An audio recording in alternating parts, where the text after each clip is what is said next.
ሰላም ጤና ይስጥልኝ ውድና የተከበራችሁ የሀገር ልጆች እንደምን አላችሁ? በዛሬ ቪዲዮ ይዤላችሁ የመጣሁት መረጃ ምንድነው? ህፃናት የተስተካከለ የሰውነት አቋም እንዲኖራቸው ምን ማድረግ የሚለውን ጉዳይ እናያለን ማለት ነው። እንግዲህ ብዙ ጊዜ አዋቂዎች ለተክለ ሰውነታቸው ወይም ራሳቸውን ለመጠበቅ ጂም ቤት ሲሄዱ አይታችሁ ሊሆን ይችላል። የተለያዩ ስፖርቶችን ሲሰሩ አይታችሁ ሊሆን ይችላል። አመጋገባቸውን ሲያስተካክሉ አይታችሁ ሊሆን ይችላል። ህፃናትም በዛ መልኩ የተስተካከለ አቋም ሊኖራቸው ይገባልና ለህፃናት ተስተካከለ ስታንዳርዱን የጠበቀ የሰውነት አቋም ወይንም የሰውነት ክብደት እንዲኖራቸው ምን ማድረግ አለብን የሚለውን በዋናነት እናያለን ማለት ነው። ለዚህ ቪዲዮ እንግዲህ አዲስ ከሆናችሁ ሰብስክራይብ እንድታደርጉ ጠይቃለሁ።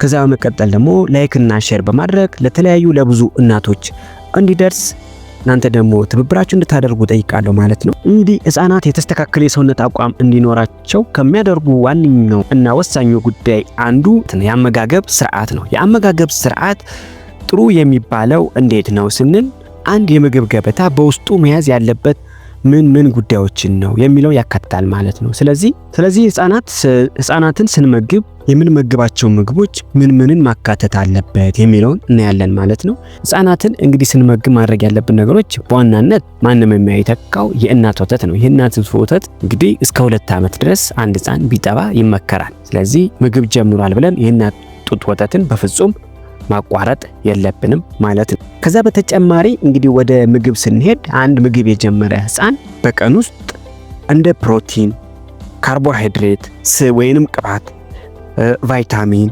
እንዲሁም ውሃን አካቶ መመገብ አለበት ማለት ነው። ይህን ስናይ ለክብደት መጨመር ከሚረዷቸው ውስጥ ለምሳሌ ፕሮቲንን የሚተኩ ስናይ የከብት ስጋ ሊሆን ይችላል፣ የበግ ስጋ ሊሆን ይችላል መጠቀም እንችላለን። አሳ፣ ወተት አስተዋጽኦ፣ እንቁላል እነኚህን መጠቀም እንችላለን ማለት ነው። ከካርቦሃይድሬት ስናይ ደግሞ ስንዴ፣ የስንዴ ውጤቶችም ሊሆን ይችላሉ እንደ ዳቦ፣ ፓስታ፣ አጃ፣ ስኳር ድንች፣ ራሱ ድንች ወዘተ የመሳሰሉ ካርቦሃይድሬት ሊተኩ የሚችሉ ምግቦችን ማካተት አለብን። ቅባትና ስብ ላይ ሊተኩልን የሚችሉት ለምሳሌ ለህፃናት ጤናማ የሆነ መጠቀም ስላለብን ጤናማ የሆነ ቅባት ይዘት ያላቸው መጠቀም ስላለብን እንደ ወይራ ዘይትና የሱፍ ዘይት ብትጠቀሙ እጅግ በጣም ጥሩና መልካም ነው። አራተኛ ሌላው ቫይታሚን ነው። እንግዲህ ቫይታሚንን ሊተኩ የሚችሉ እንደ ፍራፍሬና አትክልት ውጤቶችን ህፃናትን መመገብ መቻል አለ። ይህንንም የምናደርገው ለምንድነው? ህፃናት የበሽታ የመከላከል አቅማቸውን እንዲጎለብት ስለሚያደርግ እንደ ካሮት፣ ጎመን፣ ብርቱካን ያሉ የአትክልትና ፍራፍሬ ውጤቶችን በተገቢ ሁኔታ ለህፃናት መስጠት አለብን ማለት ነው። ሌላው ውሃ ነው። ውሃ እንግዲህ የምግብ ስርዓተ እንሽርሽሪት ያፋጥናል። ከዛ በተጨማሪም ደግሞ የጉበትና የኩላሊት ውጥረትን ይቀንሳል ማለት ነው። የጉበትና የኩላሊትን ውጥረት ስለሚቀንስ ማንኛውም 6 ወር የሞላው ህፃን ውሃን መስጠት መቻል አለባችሁ ማለት ነው። በመጠንና በአግባቡ ውሃን መስጠት መቻል አለባችሁ ማለት እንግዲህ ከምግብ በተጨማሪ ለህፃናት ተስተካከለ የሰውነት አቋም እንዲኖራቸው ወይንም የተስተካከለ ክብደት እንዲኖራቸው የሚያደርጉ የተለያዩ ነገሮች አሉ። እነሱንም አንድ ባንድ እናያለን። አንደኛ ህፃናትን ስፖርት ማሰራት። ህፃናትን እንግዲህ ከ3-4 ሳምንት ጀምረን በደረታቸው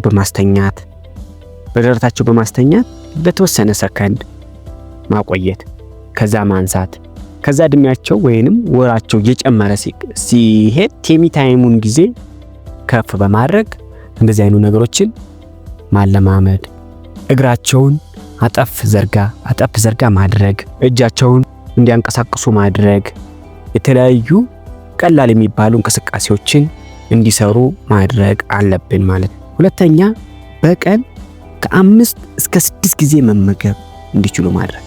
በቀን ውስጥ ከ5 እስከ 6 ጊዜ እንዲመገቡ ማድረግ የሚፈለገው በላይ ካርቦሃይድሬትና ፕሮቲን ስለሚያገኙ ያ ፕሮቲን ደግሞ ሰውነታችን የሚፈልገውን ተጠቅሞ የተወሰነ እንዲያከማች ይረዳዋል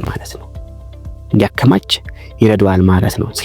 ስለዚህ በቀን ከ5 እስከ 6 ጊዜ መመገብ የምግብ ፍላጎታቸው እንኳን ቢቀንስብን እነሱን የተለያዩ ዘዴዎችን በመጠቀም እንዲመገቡ ማድረግ አለብን ማለት ነው። ሌላው ሶስተኛ በሰውነታቸው ካሎሪኖች እንዲከማች ማድረግ።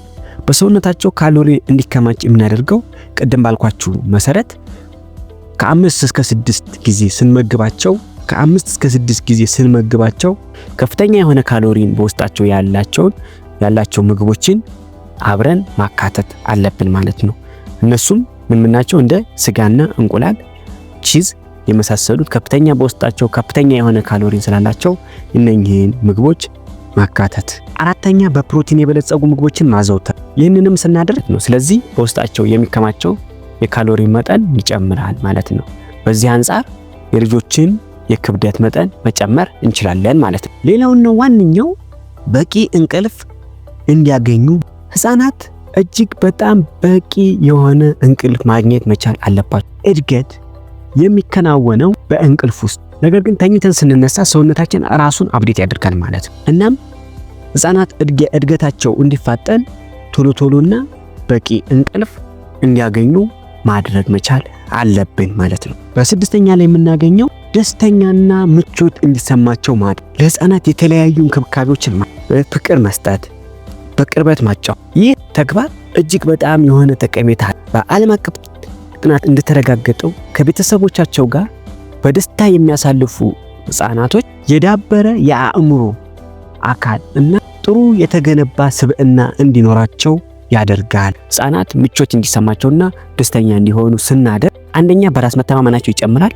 ሁለተኛ ለወላጆቻቸው ያላቸው ፍቅር በእጅጉ ከመጨመርም አልፎ በወላጆቻቸው የመተማመን ደረጃቸውን ከፍ ያደርጋል ማለት ነው። ውድ የቻናሌ ቤተሰቦች እስካሁን ያነሷቸው ሐሳቦች እንደሚጠቅሟችሁ ተስፋ አደርጋለሁ። እናንተ ደግሞ ላይክ እና ሰብስክራይብ በማድረግ ቀና ትብብራችሁን እንድታደርጉልኝ ጠይቃለሁ ማለት ነው። በቀጣይ በሌላ መረጃ እንገናኛለን። እስከዛው መልካም ቆይታ። አመሰግናለሁ። ባይ ባይ።